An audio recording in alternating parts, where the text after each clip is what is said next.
Stage మీదకి ఒక క్యారెక్టర్ని పంపించక ముందు స్టేజ్ మీద ఉండాల్సినటువంటి బ్యాక్గ్రౌండ్ అంతా కూడా ప్రొడ్యూసర్ చేయాల్సిన పని, డైరెక్టర్ చేయాల్సిన పని. కాబట్టి నేను చెప్పబోయేటువంటి ఈ వ్యక్తిని రంగస్థలం మీద తీసుకురావడానికి 500 సంవత్సరాల నుంచి దేవుడు సిద్ధపరిచినటువంటి పద్ధతి మీ ముందు చూపిస్తా. ఒక స్టోరీ లాగా చెప్పుకుంటూ వెళ్తాం. బైబిల్లో సుమారు ఒక పుస్తకం మొత్తం పూర్తయిపోద్ది కథలాగా. దాంతో నేను ఇంకో ఉదాహరణ కూడా చెప్తున్నాను. బైబిల్ని కథలాగా చదువుకుంటూ వెళ్తే ఎలా ఉంటుంది, బైబిల్ని కథలాగా చదువుకొని బుర్రలో దాన్ని జ్ఞాపకం చేసుకుంటే ఎంత బాగుంటుంది, బైబిల్ని ఎంత ఇష్టపూరితంగా చదవగలుగుతాం, అది మీ ముందు చేసి చూపిస్తాను. నేను అది మీ ముందు చేసి చూపిస్తాను. కుర్రోళ్ళుగా, అమ్మాయిలుగా, యవ్వనస్తులుగా ఈ టైంలో మీ బుర్రలోకి దేవుని వాక్యం ఎక్కితే ఆ వాక్యం మీలోంచి పోదది. ఇదే సమయం, ఇదే వయసు. దేవుని వాక్యం ఎంత ఎక్కువ మన బుర్రలోకి ఎక్కించుకుంటే మీ జీవితానికి అంత శ్రేయస్కరం. ఇది కొంచెం పక్క తిప్పాను, అంత శ్రేయస్కరం. కాబట్టి దానికి మీకు ఉదాహరణలా చెప్తాను. అయితే మీకు సస్పెన్స్ ఏం చెప్పను. ఇంతకీ నేను చెప్పదలుచుకున్నటువంటి వ్యక్తి చాలా గొప్పోడు. ఆయనకు మొదలు గురించి మనకేం తెలీదు, ఆయనకు అంతం లేదు. ఆయన మొదలు గురించి మనకు తెలియదు, ఆయనకు అంతం లేదు. బైబిల్లో కొన్ని కార్యాలు ఆయన చేసినట్లు ఇంకెవరు చేయలేదు. ఆయన లైఫ్లో కొన్ని మొదట్లు ఉన్నాయి. మొట్టమొదటిసారిగా చచ్చిపోయిన వాడిని లేపింది ఆయనే. మొట్టమొదటిసారిగా మనుషులు చూస్తున్నప్పుడు ఈ లోకంలోంచి పరలోకంలోకి వెళ్ళిపోయింది ఆయనే. నేను మాట్లాడదలుచుకుంది ఏలియా గురించి. 8 అధ్యాయాలు ఉన్నాయి, 8.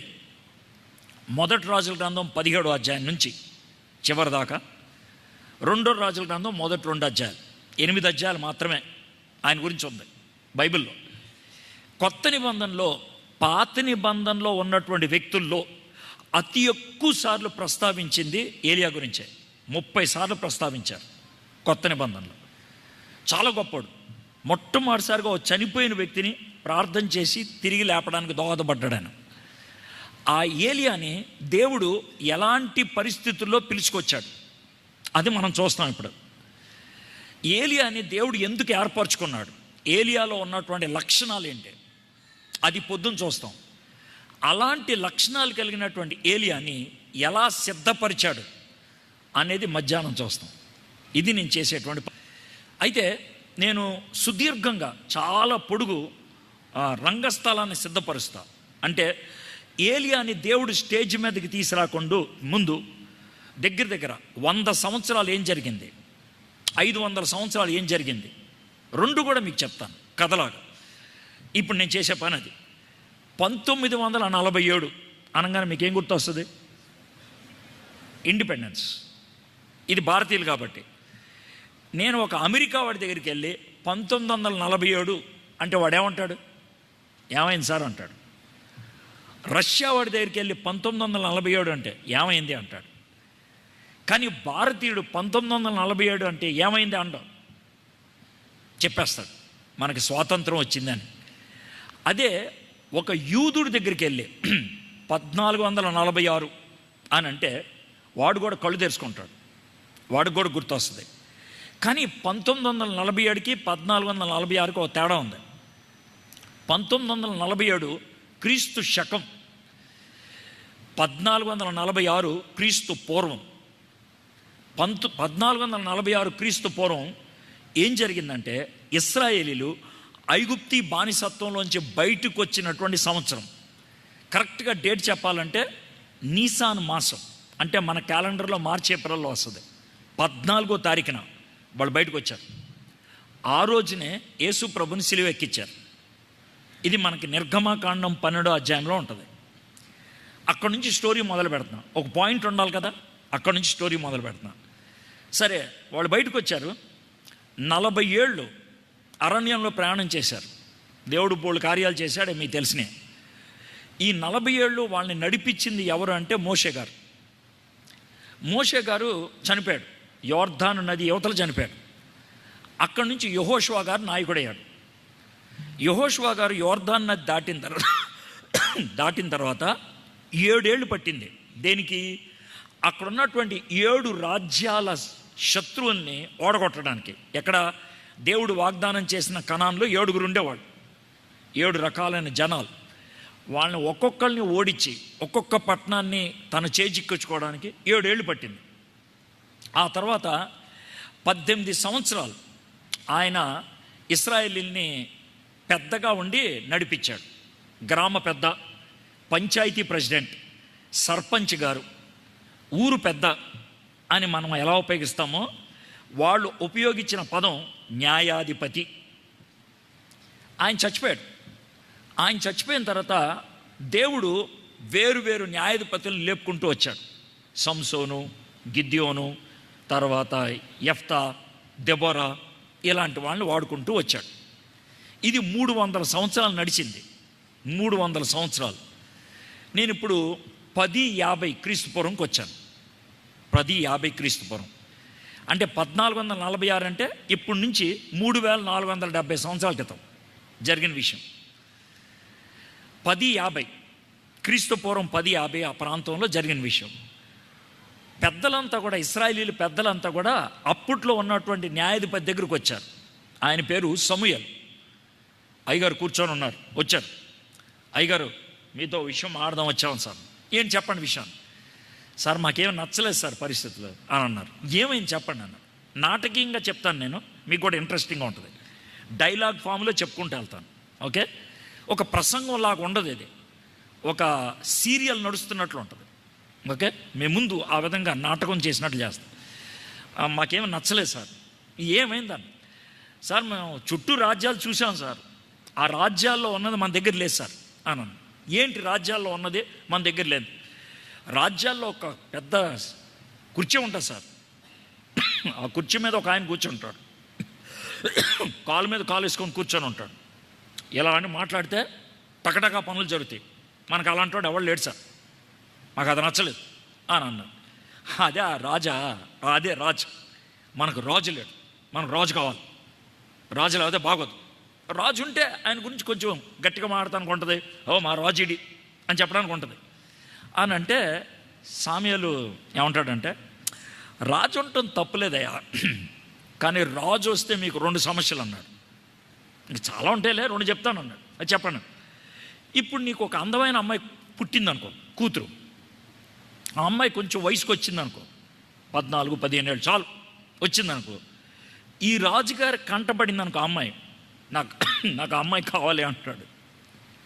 ఏం చేసుకుంటాడు సార్? ఏమైనా చేసుకుంటాడు, వాడుకొని వదిలేయచ్చు, లేకపోతే ఉంపుడు గతిగా సెటప్గా పెట్టుకోవచ్చు, లేదా పెళ్లి చేసుకోవచ్చు.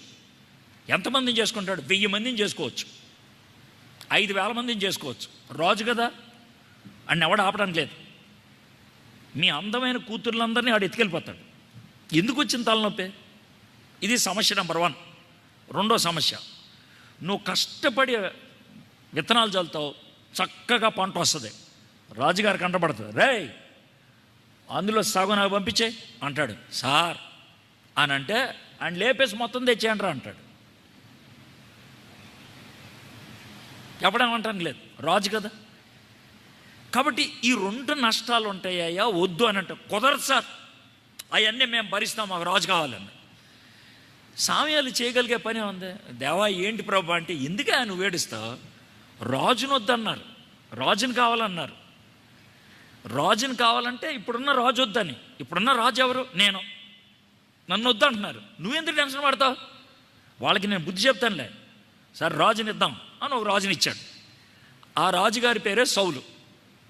ఆయన 40 ఏళ్ళు పరిపాలించాడు. 10 ఆయన చచ్చిపోయాడు. తర్వాత రెండో రాజు వచ్చాడు, ఆయన ఎవరు? దావీదు. ఆయన కూడా 40 ఏళ్ళు పరిపాలించాడు. 970లో ఆయన చచ్చిపోయాడు. ఆయన తర్వాత సొలొమోను వచ్చాడు, ఆయన కూడా 40 ఏళ్ళు పరిపాలించాడు. 970 నుంచి 930 క్రీస్తుపూర్వం. ఈ 970 నుంచి 930 దాకా ఏమైందో క్రీస్తుపూర్వం 11 అధ్యాయాల్లో రాశారు. అదే మొదటి రాజుల గ్రంథం, మొత్తది 11 అధ్యాయాలు. 11 అధ్యాయాల్లో 11 సన్నివేశాలు ఉంటాయి. ఈ 11 సన్నివేశాల ద్వారా సొలొమోను గారి జీవితం మనకిచ్చేశారు. ఈరోజు మనం సాలమన్ గారి జీవితాన్ని చూడం, కానీ ఏలియా రావడానికి, ఏలియా వచ్చినప్పుడు ఉన్నటువంటి భయంకరమైన పరిస్థితులకి సాలమన్ కారణం. కాబట్టి కొంచెం చూడాలి, అసలు ఎందుకు వచ్చింది ఈ పరిస్థితి, ఇలాంటి దుస్థితి ఎందుకు వచ్చింది, అది మనం చూడాలి. పైగా సాలమన్ గారి జీవితాన్ని దేవుడు 11 అధ్యాయాలు ఎందుకు రాశాడు, అందుట్లోంచి మనం నేర్చుకోగలిగేటువంటి పాఠాలు ఉన్నాయి. అది మన మెయిన్ పాఠం కాదు, కానీ దాని నుంచి కూడా నేర్చుకుంటాం. నేను చేసే పని ఏంటంటే, మొదటి రాజుల గ్రంథం తీయండి, ఒకసారి తీయండి, తీయండి, మొదటి రాజుల గ్రంథం తీయండి, తీసి మీ కళ్ళ ఎదురుగా పెట్టుకోండి. 1వ అధ్యాయం నుంచి 16వ అధ్యాయం దాకా కథలాగా చెప్పుకుంటూ వెళ్ళిపోతాను. అంటే ఊరినే చెప్పను, 1వ అధ్యాయం చెప్తా, దాంట్లో ఒక వచనం చూపిస్తా, దాంతో మీకు మొదటి అధ్యాయం అంతా అదే మీకు అర్థమైపోద్ది. 2వ అధ్యాయం చెప్తా కథలాగా, మీకు ఒక వచనం చూపిస్తా. సో ఆ విధంగా 11 అధ్యాయాలు చూపిస్తే సాలమన్ గారి జీవితం గురించి బైబిల్ ఏం చెప్తుందో మీకు వచ్చేస్తుంది. తర్వాత 12వ అధ్యాయం నుంచి 16వ అధ్యాయం దాకా సాలమన్ గారి తర్వాత వచ్చినటువంటి రాజుల పేర్లు చెప్తాను, ఒక్కొక్క రాజు గారి పేరు చెప్తాను. అప్పుడు 17వ అధ్యాయంలో మనోడు వస్తారు, ఎవరు, ఏలియా గారు. ఇప్పుడు మీకు అర్థమైంది కదా, బైబిల్ చదివేటప్పుడు బ్యాక్గ్రౌండ్ చదవటం అనేది మంచిది. ఎప్పుడు కూడా ఒక వచనం చదివేసి 2 వచనాలు చదివేసి నేను బైబిల్ చదివాను అనుకోవద్దు. ఎలా అనంటే, 10 ఎపిసోడ్ల సీరియల్ ఉందనుకోండి, 10 ఎపిసోడ్ల సీరియల్ ఉందనుకోండి, ఒక్కొక్క ఎపిసోడు గంట అనుకోండి, 10 గంటలు సీరియల్ మొత్తం. దాంట్లో ఓ 10 నిమిషాలు చూసి నువ్వు సీరియల్ చూశానంటావా, అనగలవా, చెప్పు నాకు, అనగలవా? ఒకవేళ 5వ ఎపిసోడ్లో 10 నిమిషాలు చూస్తే నీకేమన్నా అర్థం అవుద్దా, చెప్పు నాకు, అర్థం అవుద్దా? 10 ఎపిసోడ్ల సీరియల్లో మధ్యలోది 10 నిమిషాలు చూస్తే అర్థం కాదు. ఇది 1600 సంవత్సరాల సీరియల్, ఇది 1600 సంవత్సరాల సీరియల్. దాంట్లో 2 వచనాలు చదివి నేను బైబిల్ చదివేస్తున్నానని ఫీలింగ్ ఇస్తే ఏం చెప్పాలి నిన్ను? కాబట్టి ధ్యానం చేసాడు, 1-2 వచనాలు ధ్యానం చేస్తాం, నేను కూడా చేస్తా. కానీ ఆ వచనాలు ఏ అధ్యాయంలో ఉన్నాయి, ఏ సన్నివేశంలో ఉన్నాయి, స్టోరీ మొత్తం చదవాలిగా.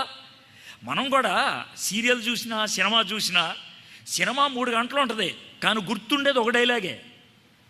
ఆ డైలాగ్ ఎందుకు గుర్తుందంటే ఆ సన్నివేశంలో ఉంది కాబట్టి. ఏమంటావు?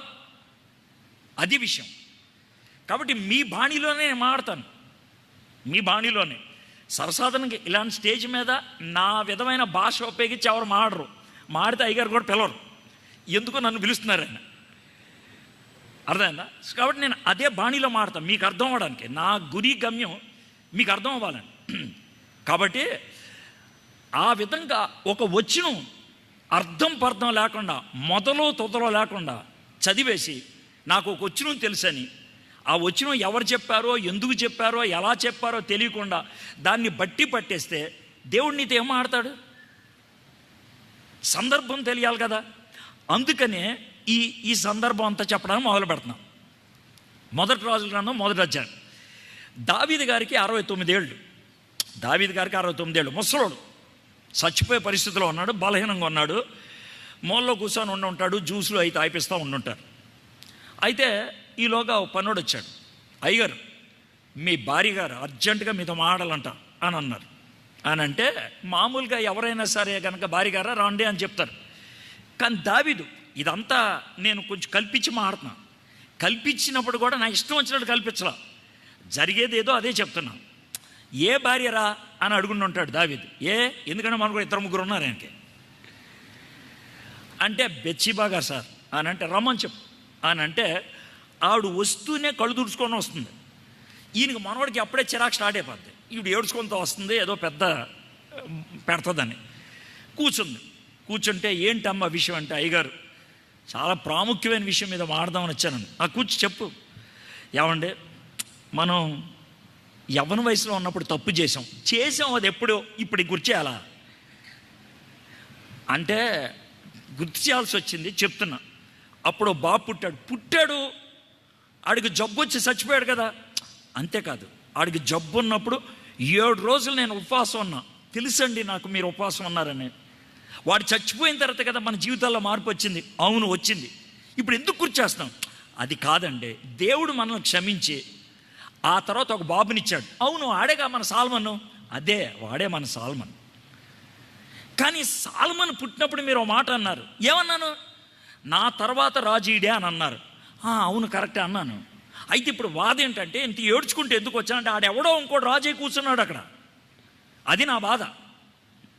ఆడెవడో అభిజా అంట, ఆడెవడో రాజే కూర్చున్నాడు. నాకేం చేయాలో అర్థం కాక మీ దగ్గరకు వచ్చా. రేపో మాపో మీరు పుట్టుకనిలాగా ఉన్నారు. ఇది విషయం అని అంటే దావీదు కొంచెం బుర్రగొక్కొని ఉండుంటాడు.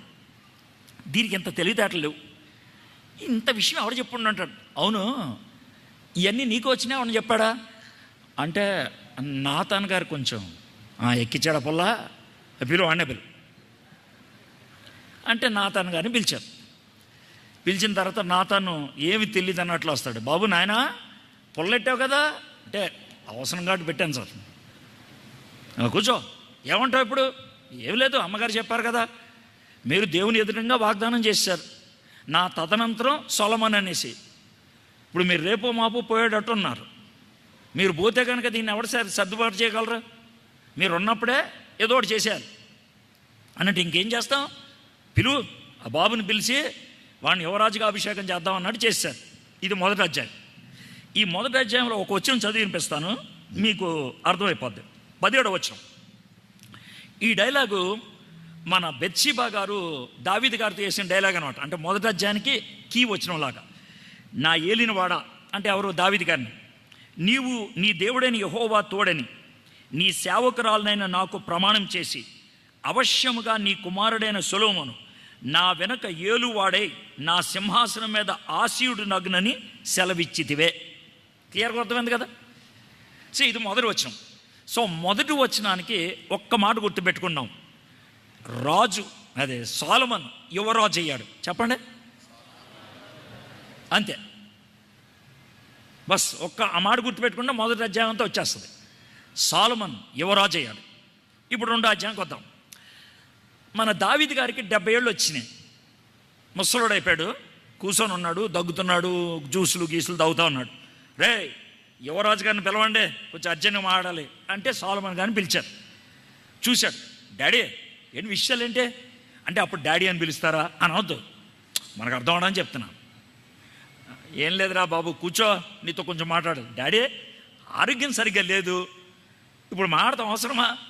ట్యాబ్లెట్లా వేసుకుంటున్నారా? ట్యాబ్లెట్లు అప్పుడు ఉండే అని అడగొద్దు నన్ను. జ్యూస్లు అవి అవుతున్నారా?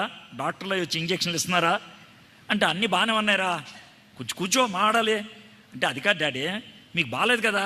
బాగాలేదు కాదురా, ఇది చాలా ఇంపార్టెంట్. నా పరిస్థితి ఏం బాగాలేదు, ఖచ్చితంగా ఇవి చెప్పి నేను ఎక్కడి నుంచి వెళ్ళాలి. డాడీ అప్పుడే సావో డాడీ. కాదురా నువ్వు కూర్చో అంటే సొలొమోను కూర్చున్నాడు. కూర్చుంటే నాయనా నీకు కొన్ని విషయాలు చెప్పాలరా అంటే, చెప్పండి డాడీ చెప్పండి. రే 2 జ్యూసులు తీసుకురాండి డాడీ. జ్యూస్ కానీ డాడీ నెమ్మది చెప్పండి, కంగారు చెప్పండి. అరే నా వయసు అప్పుడు 23, 24 ఏళ్ళు ఉంటారా. నేను గొర్రెలు కాసుకుంటా ఉన్నాను, మీ తాతయ్య గారు గొర్రెలు కాస్తా ఉన్నాను. ఈలోగా ఒకడు వచ్చాడు, మన ఊరోడే వచ్చాడు. వచ్చి దావీదు రే దావీదు అని అరుస్తున్నాడు. ఏంట్రా?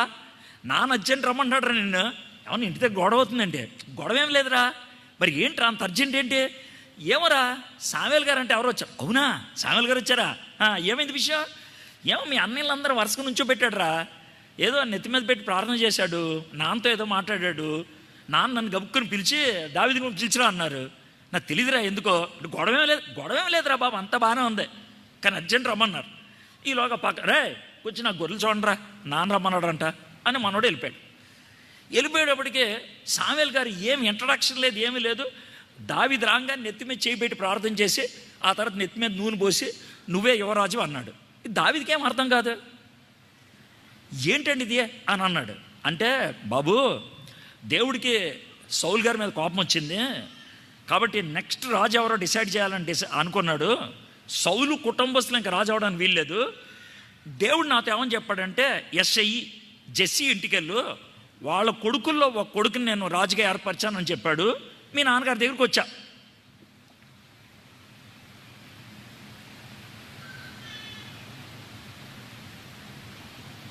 తర్వాత ఏమైందో చెప్పండి సార్, నాన్నగారి దగ్గరకు వచ్చాను అయిపోతే ఎలాగా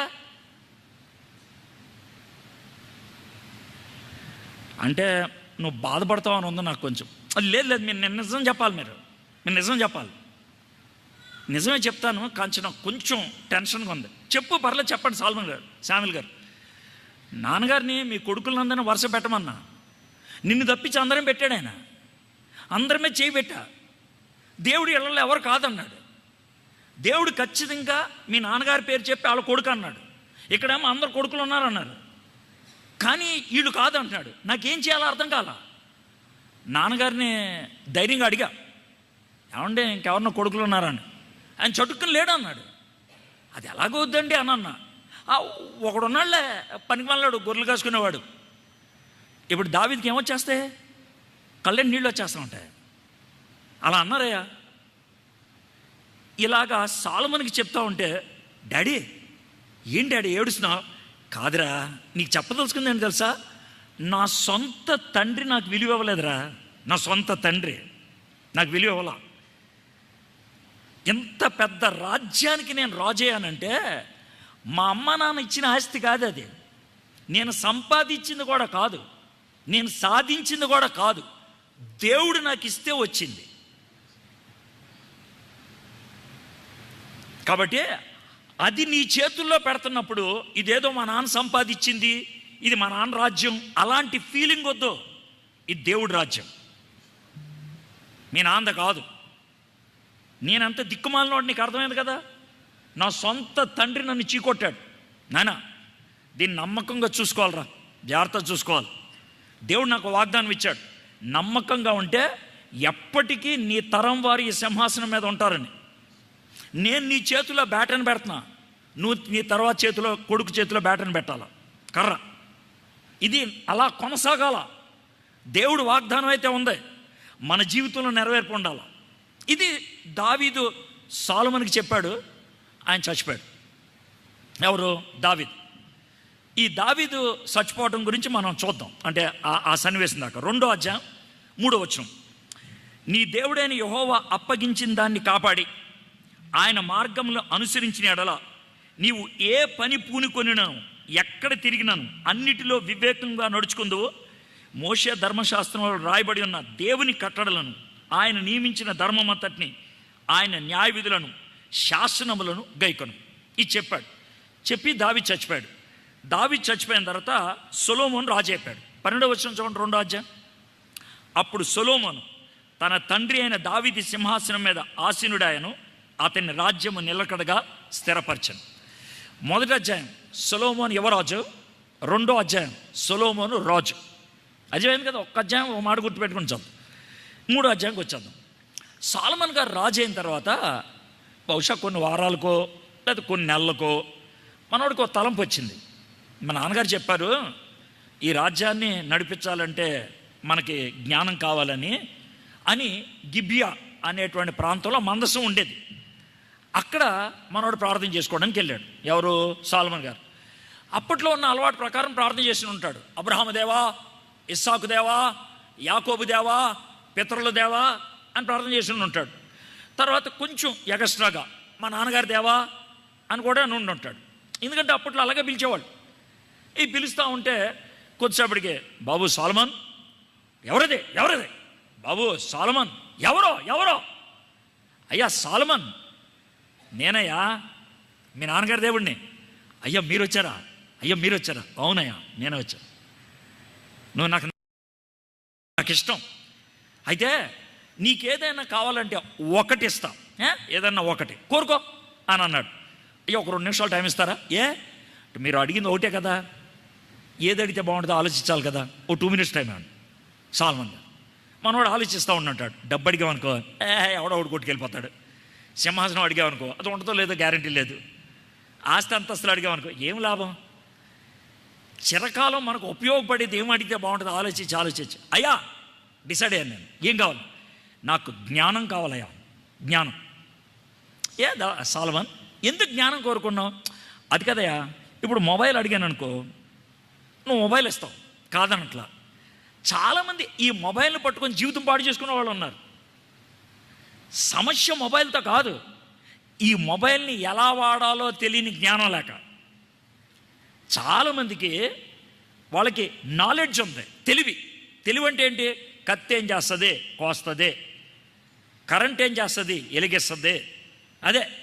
కానీ ఏం వెలిగించాలి? అగ్గిపుల్ల ఏం చేస్తుంది? గీస్తే మంట వస్తుంది. అది తెలివి. ఏం కాల్చాలి? బుల్లెట్ పేలిస్తే కనుక బుల్లెట్ బయటకు వస్తుంది. కానీ ఎవరి దగ్గర పేల్చాలి? ఇది జ్ఞానం. ఆ జ్ఞానం లేకపోతే చదువుకున్నవాడు టెర్రరిస్ట్ అవుతాడు. అంతే కదా. బిన్ లాడెన్ తక్కువడా సివిల్ ఇంజనీర్. ఆయన కాంట్రాక్ట్ పద్ధతే మొత్తం మధ్య ఆసియా అంతట్లో కూడా లీడింగ్. ఈజిప్ట్లో కానీ, సిరియాలో కానీ, సౌదీ అరేబియాలో కానీ లాడెన్ కన్స్ట్రక్షన్స్ అంటే మామూలు అనుకున్నారా? పెద్దది, అది చాలా పెద్దది, బాగా తెలియగలవాడు. కానీ జ్ఞానం లేకపోతే ఏమవుతాడు? టెర్రరిస్ట్ అవుతాడు. నాకు జ్ఞానం కావాలి అని అడిగాడు. అయితే మీరు కూడా అడిగితే మంచిది. అడగపోతే ఏమవుతుంది సార్ అంటే, అడగపోతే ఏమవుతుంది? బుద్ధి లేని వాళ్ళు అవుతారు. బుద్ధి లేకపోతే మీకు గాడిదకి పెద్ద తేడా ఉండదు. అర్థమైందా? గాడిద నువ్వు ఒకటే. గాడిద బుద్ధి లేనిది, నీకు కూడా బుద్ధి లేదు. That's all. నువ్వు బుద్ధి లేని గాడిదలాగా ఉంటావా, బుద్ధి కలిగిన మనిషిలాగా ఉంటావా, నీ డిసిషన్. అయితే దేవుడు బుద్ధి ఎవడికి పడితే ఆడికి ఇస్తాడు, ఖచ్చితంగా ఇస్తాడు. కానీ ఒకటి షరతు, స్విచ్ చేస్తేనే లైట్ వెలుగుద్ది, స్విచ్ చేస్తేనే ఫ్యాన్ తిరుగుద్ది. దేవుడిని అడిగితేనే ఇస్తాడు. సార్ మీరు నా కోసం అడగకూడదా? నేను నీ కోసం అడిగితే ఈడు, నా కోసం అడిగితే నాకు ఇస్తాడు. పాస్టర్ గారిని ఎవరిని అడగొద్దు, ఎవరిని అడగొద్దు, పొర్రపాటును కూడా అడగొద్దు. దేవుడు ఏమన్నాడంటే, మీలో ఎవరికైనా జ్ఞానం కొద్దుగా ఉంటే నన్ను అడగండి, యాకోబు 1:5, నేను ఇస్తాను, ధారాళంగా ఇస్తాను. సో మనోడు సొలొమోను ప్రార్థన చేశాడు, దేవుడు జ్ఞానాన్ని ఇచ్చాడు. చూద్దాం 3వ అధ్యాయం 5వ వచనం. గిబియోనులో యెహోవా రాత్రివేళ స్వప్నమందు సొలొమోనుకు ప్రత్యక్షమై, నేను నీకు దేన్ని ఇచ్చుట నీకిష్టమో దాన్ని అడగమని దేవుడు అతనితో సెలవీయగా, దేవుడు అతని జ్ఞానాన్ని ఇచ్చాడు కదా. 9వ వచనం చూడండి. ఇంత గొప్పదైన నీ జనమునకు న్యాయము తీర్చగలవాడు ఎవడు? కాబట్టి నేను మంచి చెడ్డలు వివేచించే నీ జనులకు న్యాయము తీర్చినట్లు నీ దాసుడినైన నాకు వివేకము గల హృదయమును దయచేయం. 1వ అధ్యాయం యువరాజు, 2వ అధ్యాయం రాజు, 3వ అధ్యాయం జ్ఞాని. జస్ట్ ఒక్కొక్క మాట అంటే అప్పుడు 3వ అధ్యాయం అంటే ఎంత గుర్తొచ్చారు. ఇప్పుడు 4వ అధ్యాయం. మనకి క్రికెట్ బ్యాట్ ఇచ్చి బాల్ ఇచ్చి నిజంగా దాన్ని అనుభవించాలంటే ఏమి ఇవ్వాలా? క్రికెట్ బ్యాటు బాల్ ఇచ్చిన తర్వాత ఏమి ఇవ్వాలా? చెప్పాయా కుర్రోడు? నువ్వు చెప్పకపోతే చెరగబాదేస్తాను. క్రికెట్ బ్యాటు బాల్ ఇచ్చిన తర్వాత ఏమి ఇవ్వాలి నీకు? నువ్వేదో ఒకటి మాట్లాడాలి. నువ్వు చాలా యథవేషాలు వేస్తూ కూర్చొని ఉన్నావు అంటే, నువ్వు చాలా నిశ్శబ్దంగా ఉంటే భక్తిపరుడు అనుకుంటున్నావు. కుదరదు, మాడాలి. నువ్వు ఎర్ర షర్ట్ వేసుకున్న నిన్నే, ఏం పేరు నీదే?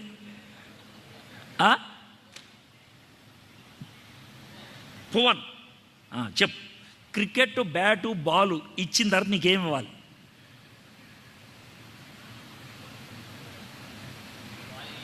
బాల్ వేయాలా? బాల్ ఎక్కడ వేస్తారు? గ్రౌండ్లో. బ్యాటు బాల్ ఇచ్చి గదిలో పెట్టి తాళం వేస్తే ఎలా ఉంటుంది చెప్పు నాకు. బండి తీసుకొచ్చి, అర్థమైందా, నువ్వు కవసాకి బజాజ్ కోరుకున్నావు అనుకో, బయట బండి పెట్టిన తర్వాత, నానా బండి ఎవరికైనా నీకేరా? అవునా అని బయటికి వెళ్ళిన తర్వాత, నానా బండి తాళం నాకి అంటే, బండి నీకు తాళం నాకంటే ఎలా ఉంటుంది? పెద్ద బండి నీకు ఇస్తున్నాను, తాళం చిన్న నా జోలో పెట్టుకుంటానంటే ఎలా ఉంటుంది? అవకాశం ఇవ్వాలి, అవునా కదా? అవకాశం ఇవ్వకపోతే ఇచ్చి ఏమైనా లాభం ఉందా? అవునా కదా? ఇచ్చి ఏమైనా లాభం ఉందా? దేవుడు జ్ఞానాన్ని ఇచ్చాడు ఎవరికి? సొలొమోనుకి. అవకాశం కూడా ఇచ్చాడు. అర్థమైందా? దేవుడు స్వేచ్ఛనిచ్చాడు ఆదాము అవ్వలకి, అవకాశం కూడా ఇచ్చాడు ఏదైనా తోటలో, అవునా? అయితే వాళ్ళు ఏం చేశారు తర్వాత విషయం. సొలొమోనుకు కూడా దేవుడు జ్ఞానం ఇచ్చాడు. 4వ అధ్యాయంలో మనోడు ఏం చేశాడంటే, ఆ జ్ఞానం బాగా ఉపయోగించి మంచి మంచి నాయకులను అందరినీ ఎలా సెటప్ చేసుకోవాలో చేసుకున్నాడు. ఇది బాగుంది. అయితే ఒక విచిత్రమైన పని కూడా జరిగింది. అంటే నా దగ్గరికి రాజ్యంలో చాలామంది సమస్యలతో వస్తారు, దాన్ని తీర్చడానికి నాకు జ్ఞానం ఇవ్వన్నాడు కదా. 2 వేశ్యలు వచ్చారంట. ఎవరు వచ్చారు? 2 వేశ్యలు మంచివాళ్ళ, 2 గలీజ్గాళ్ళే. వాళ్ళిద్దరూ వచ్చేటప్పుడు నాటకీయంగా ఏడ్చుకుంటూ వస్తున్నారు. మనోడికి అప్పుడే చిరాకు వచ్చింది. ఏంటి విషయం అంటే, సార్ ఈ బాబు నా బాబు సార్ అని అన్నది ఒక అమ్మాయి. కాదు సార్ నా బాబు సార్ అని అన్నది. 2 అరుస్తాను, ఆగండి ఇట్రా పెద్ద కత్తిపట్రా, బాబుని అడ్డంగా నరికేసి సగం ఇవికి ఇచ్చే సగం ఇవికి ఇచ్చే అని అన్నాడు. అనంటే 2లో ఒక వద్దయ్యా అని కాళ్ళ మీద పడి ఆడనే ఆవిడకి ఇచ్చేసండి. ఈవిడేరా తల్లి, ఈవిడే అసలేం తల్లి అంటే జ్ఞానాన్ని ప్రదర్శించాడు, అవకాశాన్ని వినియోగించుకున్నాడు. దేవుడు జ్ఞానం ఇచ్చాడు, జ్ఞానాన్ని వాడుకున్నాడు.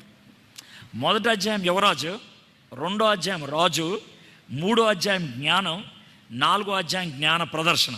ఇప్పుడు 5వ అధ్యాయంకి వచ్చేద్దాం. 5వ అధ్యాయం నాన్నగారు చివరిగా మాట్లాడారు కదా. ఆ మాట్లాడినప్పుడు ఓ విషయం చెప్పాడు. అయ్యా సొలొమన్, నాకు ఒక కోరుకుండేదయా, అది తీరలేదయా, నా ద్వారా తీరదు, నీ ద్వారానే తీరాలి. ఏంటి నాన్న చెప్పండి, మీ ద్వారా తీరందే నా ద్వారా తీర్చగలిగేది ఏంటి చెప్పండి అని అంటే, నాయన నాకు దేవునికి మందిరం కట్టాలని ఉండేదయా. ఆయన మందసం బయట రోడ్డు మీద ఉండేది, మనమేమో ఇక్కడ కోటలో కూర్చున్నాం. నాకు బాధ అనిపించింది, దేవా ఏం లేదు నీకోసం మందిరం కట్టేస్తాను నేను అని అన్నాను. కుదరదు, నువ్వు కట్టాను వీల్లేదన్నాడు. ఏ ప్రభా అంటే నువ్వు గలీజ్గాడివి అని తిట్టాడు నన్ను దేవుడు. అవునా నాన్న, నువ్వు గలీజ్గాడివా? నీకు ఇప్పుడు దాకా నేను హృదయానుసారుడివి అనుకున్నా. కరెక్టేరా, నేను హృదయానుసారుడినే, కానీ నేను గలీజ్ పని చేశా. ఏం చేసావు గలీజ్ పని చెప్పమంటావా? చెప్పు నాన్న, ఆ గలీజ్ పని నేను చేయకుండా ఉంటాను చెప్పు అంటే, మీ అమ్మ ఉంది కదరా, మీ అమ్మ ఒరిజినల్గా నా భార్య కదరా. అవునా, మరేంటి ఇంకొక ఆయన భార్య, మరి ఏం చేసావు? మీ అమ్మ చూస్తే నచ్చిందిరా, తెచ్చుకొని వ్యభిచారం చేసా. అవునా నాన్న, నువ్వు చేసావా? అవునరా, ఏం చేయమంటావు, చేశాను.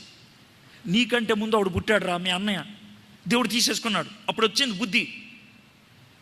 ఆ తర్వాత నువ్వు పుట్టావు, దేవుడిని క్షమించమని అడిగాను, దేవుడు క్షమించాడు. అయితే నేను ఇంకో తప్పు చేశాను రా. ఏం చేసావు నాన్న? మీ అమ్మతో వ్యభిచారం చేయటం అది వేరే విషయం. అయితే విషయం బయటపడుతుందని మీ అమ్మకి ముందు భర్త ఉంటాడే అని చంపించేశాను రా. దేవుడు అని అడిగితే, అసలు నీ చేతులకు రక్తం ఉందే, నువ్వు కడతానికి వీల్లేదు మందిరం అన్నాడు. ఎందుకంటే ఇలాంటి తప్పుడు పనులు చేసావు కదా, కట్టడానికి కుదరదు అన్నాడు. నాకు ఏం చేయలేక బంగారం అన్నీ రెడీ చేసి పెట్టాను రా. నాయన నువ్వు ఏమనుకోకుండా నువ్వే ముంచు మందిరం కట్టాలరా అంటే, సరే డాడీ అని చెప్పాడు. అది గుర్తొచ్చింది ఎవరికి? సొలొమన్కి. గుర్తొచ్చి మొత్తం అందరిని పెద్దవాళ్ళందరినీ పిలిచాడు. పిలిచి, రాయ్ మనం మందిరం కట్టబోతున్నాం. మందిరం అంటే మామూలు విషయం కాదు, అది మా ఇల్లు కాదు, మా కోట కాదు, టౌన్ హాల్ కాదు, స్టేడియం కాదు, మరేంటి, దేవునికి స్థావరం. చాలా పవిత్రంగా మనం కట్టాలి, చాలా అద్భుతంగా కట్టాలి. ఎంత ఉండాలి తెలుసా ఆ మందిరం? అది 90 అడుగులు పొడవు, 30 అడుగులు ఎత్తు. 30 అడుగులు అంటే 3 అంతస్తులు, 90 అడుగులు అంటే ఎంతకంటే పెద్దదే. అంత పెద్ద మందిరం కట్టాలన్నాడు. అందరం కడదాం, చాలా పవిత్రంగా కట్టాలి అని. బాబు నీ పేరేంటి? నీ పేరేంటి?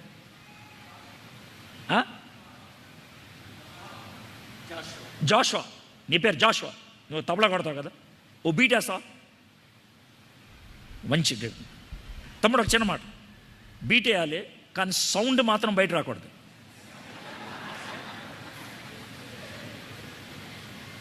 ఎందుకు అవుతున్నారు బాబు, ఎందుకు అవుతున్నారు? సొలొమన్ ఆ రోజు చెప్పినటువంటి మాట అదే, మందిరం కట్టాలి, సౌండ్ రావడానికి వీల్లేదు. ఎంత పెద్ద మందిరం కట్టమంటున్నావు, సుత్తి శబ్దం రావద్దు అంటున్నావు, ఎలాగయ్యా బాబు? నాకు తెలీదు, ఇది పవిత్రమైంది. సుత్తి శబ్దం టంగమని ఇక్కడ వినబడకూడదు అంటే, పాపం మందిరం ఇక్కడ కడితే దాని కార్ఖానా ఎక్కడో కట్టుకున్నారు. ఇక్కడ ఎంత సైజు కావాలో రాయిని కట్ చేసుకొని, గీతలు గీసుకొని అక్కడికి వెళ్ళి దాన్ని కట్ చేసి అనుకుంటూ వచ్చి రాయి పెట్టేసి వెళ్ళిపోయేవాళ్ళు. అంత పవిత్రంగా మందిరం కట్టాలని ఉద్దేశించారు. ఇది 5వ అధ్యాయం. 1వ అధ్యాయం యువరాజు, 2వ అధ్యాయం రాజు, 3వ అధ్యాయం జ్ఞాని, 4వ అధ్యాయం ప్రదర్శన, 5వ అధ్యాయం మందిరం కట్టడం పూనుకోవడం. ఇప్పుడు 6వ అధ్యాయంకి వచ్చేద్దాం. 5వ అధ్యాయం ఒక వచనం చదవాలి కదా.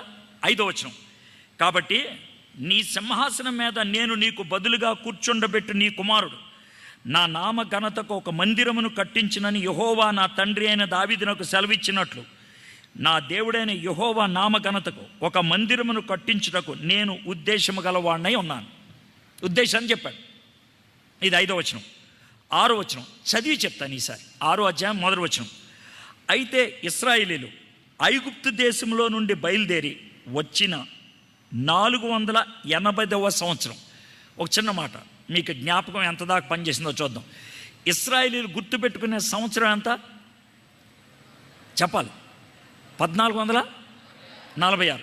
1446 క్రీస్తు పూర్వం. 1446లోంచి 480 తీసేసి ఎంత వచ్చిందో చెప్పండి. 1446లోంచి 480 సంవత్సరాలు తీసేసి ఎంత వచ్చిందో చెప్పండి. గట్టి చెప్పాలి. 966. అర్థమైందా? క్రీస్తు పూర్వం 966లో మందిరం కట్టడం మొదలుపెట్టారు. మీకు ఎంత పర్ఫెక్ట్ డేట్ వస్తుందో చూడండి. అయితే దానికి డబుల్ వెరిఫికేషన్ అంటారు. అంటే మనం చేసిన లెక్కల కరెక్టో కాదా అంటానికి చూడండి ఏముందో. 480వ సంవత్సరం అందు అన్న తర్వాత కామా ఉంది కదా. ఆ తర్వాత ఏముంది? అనగా సొలొమోను ఇశ్రాయేలీయులను ఏలిన 4వ సంవత్సరం అందు. ఇశ్రాయేలీయులకి సొలొమోను రాజు అయింది ఎప్పుడు? 970. 970లోంచి 4 తీస్తే ఎంత? 966. 966లో మందిరం కట్టడం మొదలుపెట్టాడు మనోడు. 12వ వచనం ఎక్కడండి? 12వ వచనం 14. ఈ ప్రకారము సొలొమోను మందిరమును కట్టించి ముగించాను. ఇప్పుడు 6వ అధ్యాయం దాకా వచ్చాం. మందిరం అయిపోయింది. 7వ అధ్యాయంకి వద్దాం.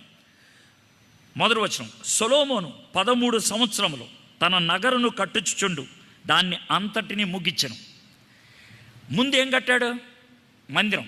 తర్వాత ఏం కట్టుకున్నాడు? తన ప్యాలెస్, తన ఊరు, తన ఇల్లు, అది కట్టుకున్నాడు. 7 అధ్యాయాలు అయిపోయినాయి. ఎవరైనా ఇల్లు కట్టిన తర్వాత చేసే పని ఏంటి? గృహప్రవేశం. దాన్నే మనం ప్రతిష్ట అంటాం. అర్థమైందా? క్రైస్తవ పదజాలంలో ప్రతిష్ట. 8వ అధ్యాయం ప్రతిష్ట. ప్రతిష్ట అంటే ఏంటో మీకు చెప్పాలి. ఇక్కడే జాగ్రత్త వినండి. ఇక్కడే నేను భారతదేశాన్ని, ఇక్కడ ఉన్నటువంటి పరిస్థితుల్ని పక్కన పెట్టడానికి ప్రయత్నం చేస్తున్నాను. సొలొమోను మందిరాన్ని కట్టాడు, సొలొమోను నగరాన్ని కట్టాడు, ఇప్పుడు ప్రతిష్ఠించాడు. నరేంద్ర మోడీ గారు జనవరి 22వ తారీఖున కూడా ప్రతిష్ఠ చేశారు. కానీ దానికి ఒక పేరు పెట్టారు. ఏమన్నారు? ప్రాణ ప్రతిష్ఠ అన్నారు. ఇంతకీ ప్రాణ ప్రతిష్ఠ అంటే ఏంటి? దానివలన భారతదేశం మీద ఎలాంటి ప్రభావం ఉంటుంది? 2024లో బ్రతుకుతున్నటువంటి క్రైస్తవులుగా మనం గుర్తించాల్సింది ఏంటి? మన పాత్ర ఏంటి? బయట ప్రపంచంలో జరుగుతున్న విషయాలు ఏంటి? మన వాక్యాన్ని బట్టి మనం చేయాల్సింది ఏంటి? ఇది మనం నేర్చుకోవాల్సిన పద్ధతి. మన పాత్ర ఏంటి? దేవుడు మనల్ని ఈ టైంలో ఎందుకు పుట్టించాడు? ముందు పుట్టించవచ్చు కదా, ఒక 50 ఏళ్ళు ముందు పుట్టించవచ్చు కదా. ఇప్పుడు ఎందుకు పుట్టించాడు? పైగా యవ్వనస్తులుగా మిమ్మల్ని ఇప్పుడు ఎందుకు ఉంచాడు ఆయన? కాబట్టి ఖచ్చితంగా మీకంటూ ఒక పాత్ర ఉంటుంది ఈ టైంలో. ఈరోజు మీటింగ్కి ఎందుకు రావాల్సి వచ్చింది మీరు అంటే ఖచ్చితంగా మీకంటూ ఈ పాత్ర ఉంటుంది. ఈరోజు ఈ వాక్యం చెప్పమనే ఆలోచన దేవుడు నాకు ఎందుకు ఇచ్చాడు అంటే ఇక్కడ కూర్చున్నటువంటి మీకు ఆ బాధ్యత దేవుడు అప్పగించడానికి ఇష్టపడుతున్నాడు. ఇప్పుడు మీకు అర్థమైంది కదా ఎంత ఫిట్టింగ్ పెట్టినప్పుడు.